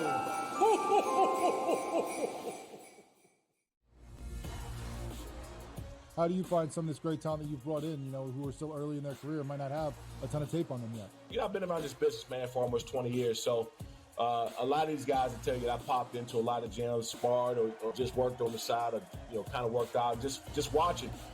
I've always loved this sport, man. I think it's the greatest. And we want to continue to put on the next up-and-coming superstars. We know we got them. Only on SportsGrid. The Bostonian versus the Book. I remember one time, I don't know if Kenny will remember this, I said put 100 on, I think I left it on a text.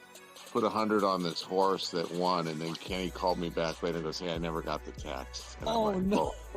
Oh, yeah. Remember that, I Kenny? would never stiff anybody. He texted me as they're loading into the gate, maybe. Like, it's too late.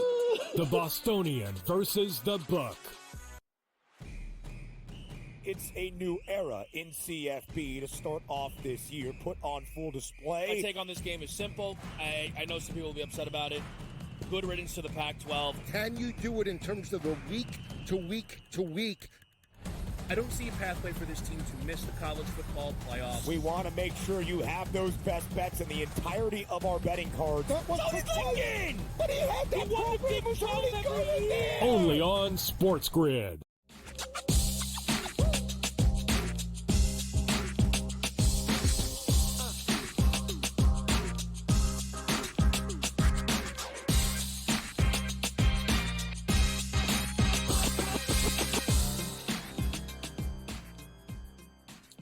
All right, welcome back in Game Time Decisions here on this Friday now, December 20th. Appreciate you stopping by. I'm Joe Raineri, and we are getting ready for Marcus Freeman, the head coach of the Notre Dame Fighting Irish, making their first, and hoping to get their first win in their third college football playoff appearance. That would be fantastic for Notre Dame backers here tonight, but I will continue to monitor this while we're on air, and hopefully we get Dave Sharapan to stop by here and get the latest update from Vegas and what we're looking at from an odds perspective, because I do think there is money that is on the sidelines that will be coming in late in this one on Notre Dame. So if you are thinking about going Notre Dame, 6.5 is available, and that is exactly where I would look here.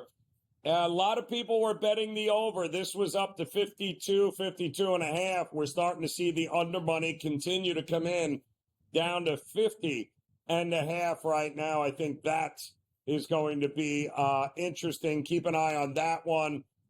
Is it correlated? Let's think about this for a second. Is it correlated? Notre Dame wins in a rout. Does this go over? Well, I don't think, if I'm not mistaken, the final score in the Ohio State game. Now, mind you, that was, if it wasn't for, 3 different special teams mishaps that gave Ohio State, at least 2 touchdowns in that game, are we even sniffing 50 points in this one here?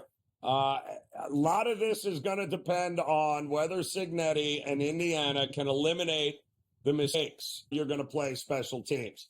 I do think it'll be cleaned up. I think another factor you got to keep an eye on here tonight is that I do believe Freeman and Notre Dame might go for it more often than not on fourth down. Why is that? Well, they've got a field goal kicker who's only made half his attempts this year. That's not a very experienced or not something I would want to rely on here. Maybe it's a little bit easier to rely on your running game. Garrett Riley tonight, the quarterback for Notre Dame.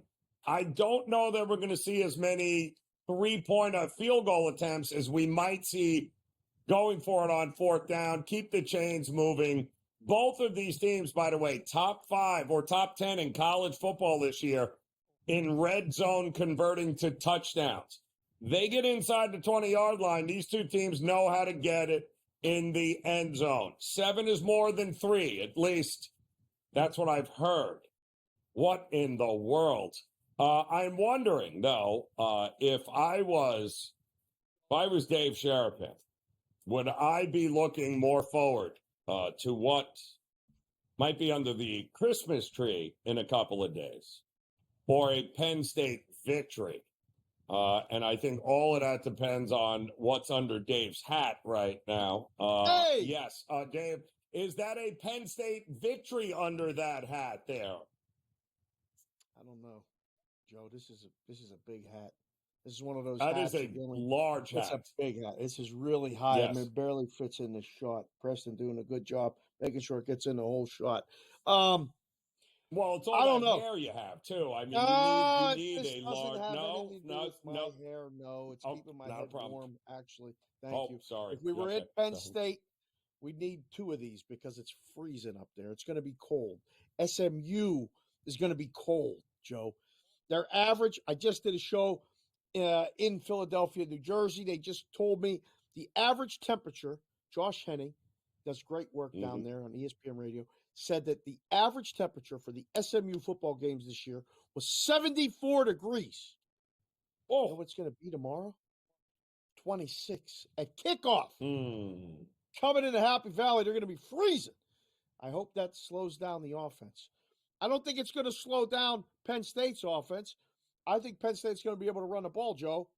I think we're going to have success offensively running the football, controlling the ball. Sounds like an under to me, Joe.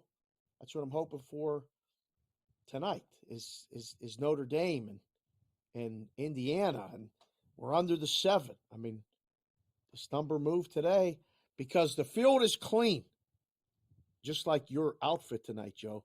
That orange is really bringing out the whole thing with you today. You're really looking sharp. Indiana's going to move the ball. They're going to score. This feels like so I think all week, even, when the line first came out, they were like, all my guys that I talked to in the books and all this other things, they're waiting to see if this was going to be the bad weather that we saw the pictures of, all the snow, all this other stuff. Joe, I got the game on. This looks like, I mean, it's cold, but it looks green as could be. They might as well be in Ireland for the Irish. Field's fine. I think Indiana has some success scoring. No?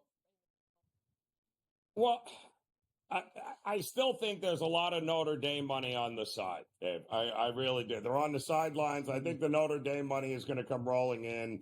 I think the 6.5s are going to be bye-bye by the time we get to kickoff here. Listen, the public loves Notre Dame. They always have. There's no more public money than the money you get on Notre Dame. But the public has flipped the narrative because everybody loves this Indiana team now. They're abandoning Notre Dame, and they're putting their money on Indiana and the points. I still think there's a lot of Notre Dame money coming in here, Dave. If you like them, lay the 6.5 now, because I think this gets to a touchdown or maybe even more before kick, Dave. What do you think?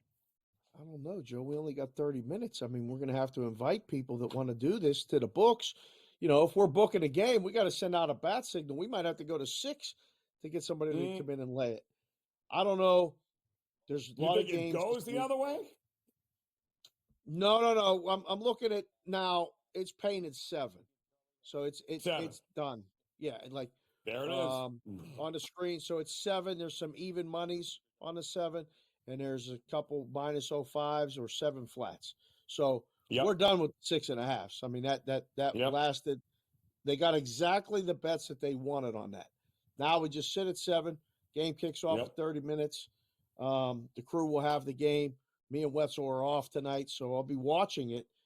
I think this will be a live betting opportunity all over the place, both side and total. Because if Indiana gets out first to score, a field goal makes this thing 3.5, Notre Dame. If Indiana scores first touchdown-wise, this is less than a field goal. It might be 1.5 or 2.5 with Notre Dame. So you can wait and gamble that that's going to happen and try to create a middle. If there's no score, Joe, this total is going to plummet quick. Plummet, big time. Plummet. Yes. Yeah. Yep. Now, but my question is, does it behoove Indiana to want this game to go over? Or are they better suited in a rock fight here tonight? Do they have a better shot of winning this game outright? I don't know that they can go toe-to-toe with Notre Dame offensively. What do you think? I think their only path to victory is to outscore them. I don't think they want to play that. I think so. I think usually it's dog and under and favorite and over is usually the correlation in football. This is the opposite of that. This is dog and over. Notre Dame's going to win this thing, and Indiana's team total is going to go under, most likely because of it. Somewhere in that 31-10 range, something like that. Indiana better score in the first half, Joe. A lot. Oh, we got fingers crossed there. All right, more with Dave and his hat here on Game Time Decisions.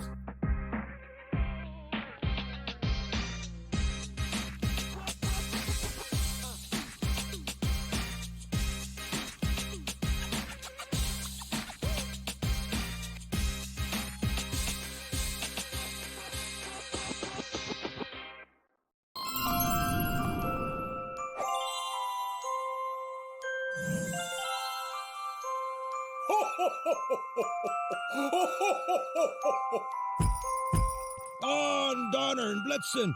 Now, Rudolph, now.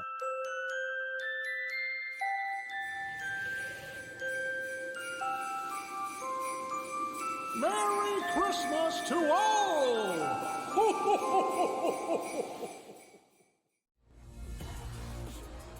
How do you find some of this great talent that you've brought in, who are still early in their career, might not have a ton of tape on them yet? I've been around this business, man, for almost 20 years. So a lot of these guys will tell you that I popped into a lot of gyms, sparred or just worked on the side or, kind of worked out, just watching.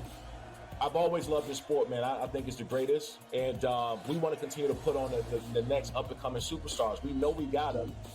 Only on SportsGrid. The Bostonian versus the Book. I remember one time, I don't know if Kenny will remember this, I said put 100 on, I think I on a text, put 100 on this horse that won, and then Kenny called me back later and goes, hey, I never got the text. And Oh, I'm like, no. Oh, yeah. Remember that, I Kenny? would never stiff anybody. He texted me as they're loading into the gate, maybe, like, it's too late. The Bostonian versus the Book. It's a new era in CFB to start off this year. Put on full display. My take on this game is simple. I know some people will be upset about it. Good riddance to the Pac-12. Can you do it in terms of the week to week to week? I don't see a pathway for this team to miss the college football playoffs. We want to make sure you have those best bets in the entirety of our betting cards. That was thinking! But he had that program was really good in there! Only on SportsGrid.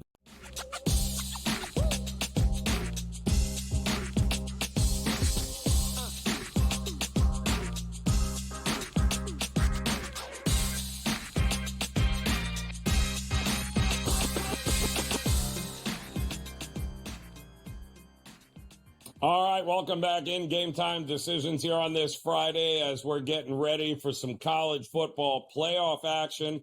Top of the hour, Notre Dame and Indiana, 200 miles apart, these two schools, and you'd never know that they ever played one another. And the reason is because they never do. Notre Dame won't acknowledge Indiana or ever put them on the schedule, mostly because the athletic director of Notre Dame sees on the caller ID that it's Indiana. They're like, nah, no, not going to do it. It's been 30 some odd years since the last time they played. It's been even longer than that since Indiana's actually beaten Notre Dame. But, boy, you can erase a lot of ill will, Dave, in one night if you can pull off this upset. But it bears the question. We got 4 very chalky favorites in the playoff in this round. Is there an outright dog winner? Is there somebody that's going to cause chaos, or is this going to be all chalk here, Dave, this weekend? I'm scared of SMU I know. way to, stay around in the first half.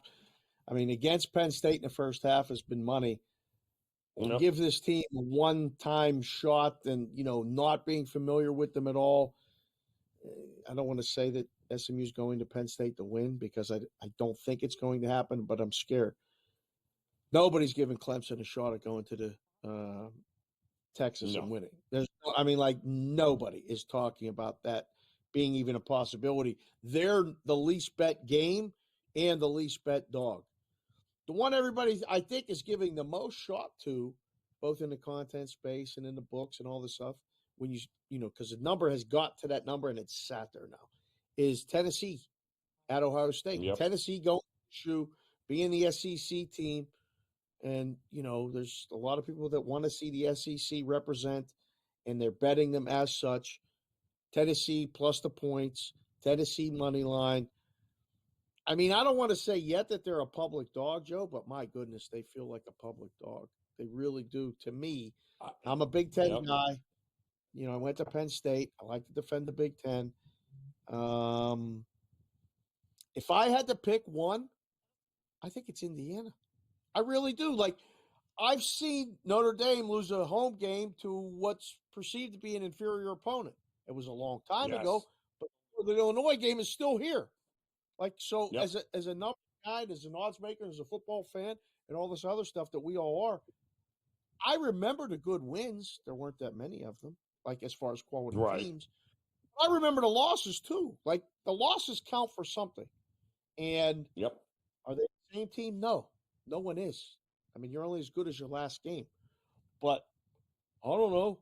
If Indiana didn't get the block punt and a big swing right before the half, they were right there with Ohio State in the first half of that game when they played them. So if Notre Dame leaves Indiana, lets them hang around, Joe, I think it would be a big possibility that that's the dog that wins outright.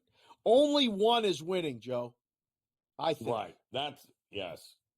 Yeah, only one. It's going to be one of them. Yeah, there's got to be statistically. There's got to be one outright dog winner here. Now, all 4 could cover, Dave, theoretically too, right? All 4 dogs could cover. So with these numbers, they can all come down to the wire. Highly likely that there's a split, right? Yeah. I think Penn State wins, doesn't cover. And again, that may be me being cautious and being a little nervous. But I've seen this so many times, and James Franklin wins games he's supposed to win. There's games where they just don't do it. And I mean, if I think Indiana can win, I obviously think they can cover. And Tennessee, I think, has a good shot at covering. The one that nobody thinks can cover is, again, Clemson. 2 of the 4 probably will cover. Folks will be happy with 2 of the 4, splitting the games. It's going to be great. I mean, the handle tomorrow, we got these games tomorrow, and then we got NFL. It's nighttime in Pittsburgh behind me, Joe. I have to ask you. The Ravens hosting the Steelers tomorrow. No Pickens. Watt's dinged up. Steelers got any shot of winning, let alone covering tomorrow, Joe, in Baltimore?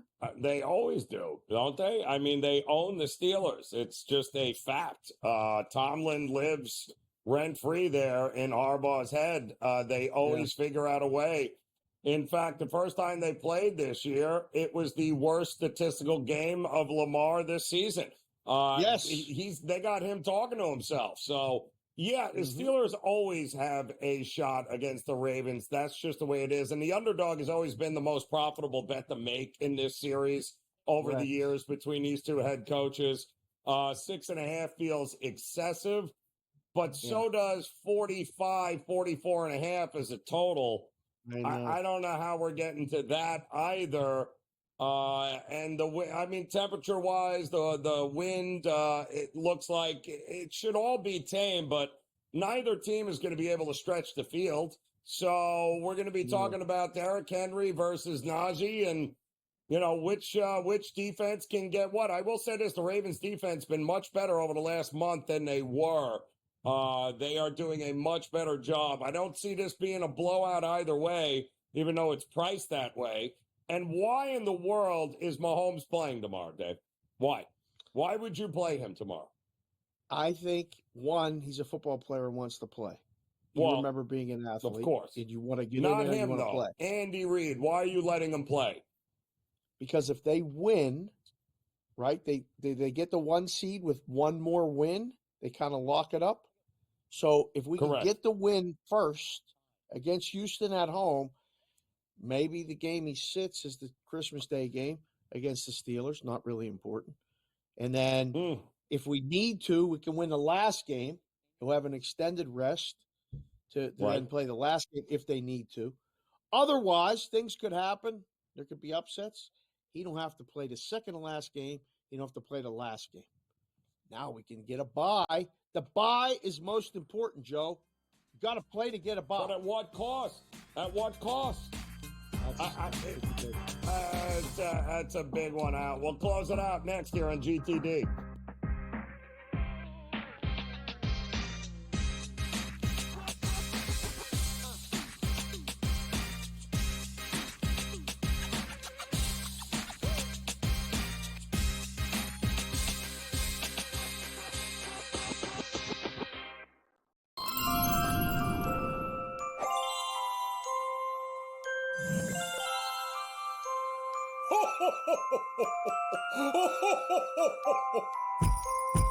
On, Donner and Blitzen. Now, Rudolph, now.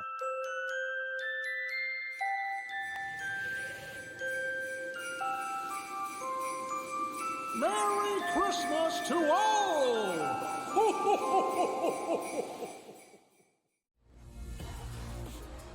How do you find some of this great talent that you've brought in, who are still early in their career, might not have a ton of tape on them yet? I've been around this business, man, for almost 20 years. So a lot of these guys will tell you that I popped into a lot of gyms, sparred or just worked on the side or, kind of worked out, just watching. I've always loved this sport, man. I think it's the greatest. And we want to continue to put on the next up-and-coming superstars. We know we got them.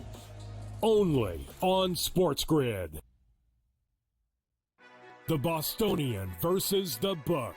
I remember one time, I don't know if Kenny will remember this, I said put 100 on, I think I left it on a text. Put 100 on this horse that won, and then Kenny called me back later and goes, hey, I never got the text. And Oh, like, no. Oh, yeah. Remember that, Kenny? I would never stiff anybody. He texted me as they're loading into the gate, maybe. Like, it's too late. The Bostonian versus the Book.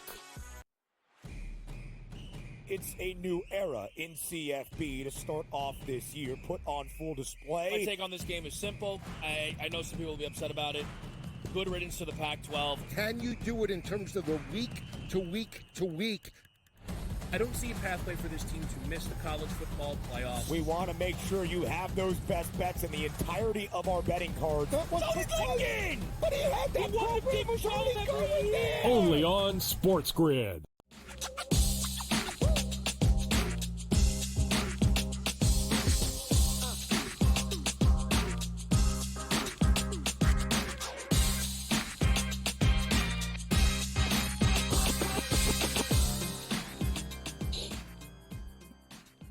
All right, welcome back in Game Time Decisions here on the SportsGrid Network. Joe Raineri, joined by Dave Sharapan, who is going full-blown Nittany Lion fan here. That is what was under the hat. It was a Penn State hat under Yes, it the was, giant Joe. Santa hat. Impressive. All impressive here, Dave. We have a couple other games going on here tonight, Dave. In the NBA, I think we've got the Milwaukee-Cleveland game underway. It's early there, but the Miami Heat and the Oklahoma City Thunder are coming up. I can't for the life of me giving the scheduling spot. Why is Miami getting points at home against an OKC team? Third game in 4 nights. They ran out of steam last night against Orlando. Boy, does this feel like a bad spot for them tonight, Dave. It really does. And I don't know. No. I saw them. I didn't go to the game here in Vegas with the Cup game, but man, they were in Vegas. They won Saturday, and they were here for a few days hanging out. And you've come to Vegas and hung out, and you don't feel the same when you leave. It takes a couple days to recover, and they did not play well Tuesday in the Cup game to Milwaukee, and then again last night they were getting they were bigger favorites, right? They were laying 6.5, 6.5. Right, Yeah, and it fell 6, so they won. So now the number's shorter against what I'm not sure is a better team. I don't know. It screams favorite to me because it should probably be Miami -3, and it's not. So call it a sucker play. I don't know, but it would only bet the Thunder. The hockey's interesting. Dallas is a pretty big number against the Rangers. Not surprised by that. The Rangers are going way of the Jets. Like things are coming apart. Bad for the Rangers. Yeah, so this is a bigger number, but I'd be comfortable laying that. And then the Wild, they're playing the Utah Hockey Club. I like the Wild. One of those teams. I talked about it today with Carver. Yeah, talked about it today with Carver on the hockey show. And we're going to do that every Friday, I guess. And really impressed with the Wild. And feel like Utah's getting a little too much credit. I don't know, power rating stuff on the road. Like I understand it at home. It's they're filling the building. There's a lot of people that. I don't know. I thought this number should have been a little bit higher, but again, we're hockey guys, we're basketball guys, we're football guys. I don't know, Joe. Well, you know who wasn't impressed with the Wild? The Florida Panthers last night. We're not impressed. Good hockey team, Joe. That is a good hockey. No, they are a good hockey team. They are a good hockey team, no doubt. No doubt about that. Well, what about Colorado? Had to make that mad third period dash last night to come back and win that game. And Anaheim is not terrible, Dave.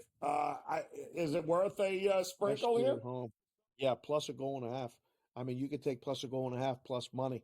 I think that's the way to start this game, at least the approach, before the puck drops. And that could create a position if they get this first goal, then you could do a little money line. Colorado wins by 1. You scoop everything. You're right. That's going to be fun. What is your one game on Sunday that you're most looking forward to, either from a betting standpoint or an educational standpoint? Like, I can't wait to see the Eagles go after watching them own the Steelers in the second half, and just I've kind of come around to the Eagles are the best team in the NFC argument. I need to see them go on the road and win at Washington. What's your game this weekend? Oh, I am looking very forward to the Giants beating the Atlanta Falcons. And that dumpster fire of an organization should be laughed at. Yes. I have a theory with Atlanta, and I think you want to point the finger at Kirk Cousins, be my guest, but you hired a rookie offensive coordinator who can't coach out of a paper bag or run an offense that anybody's going to fool anybody. Now you're going to throw in Week 16 a rookie and think that somehow or another he's going to fake out a prideful New York Giants defense. I think this has got disaster written all over it for Atlanta here, Dave. I would not be shocked. This is going to be a lot of people's selection in survivor pools that are still alive. It should be. Because they're big favorites, and you pick against the Giants, and you haven't used Atlanta all season. Maybe there was one opportunity to do it. Oh, my. You think they could lose outright? Absolutely. Sherapan, enjoy the games here. Go Penn State. Very special sports range coming up next here in Game Time Decisions.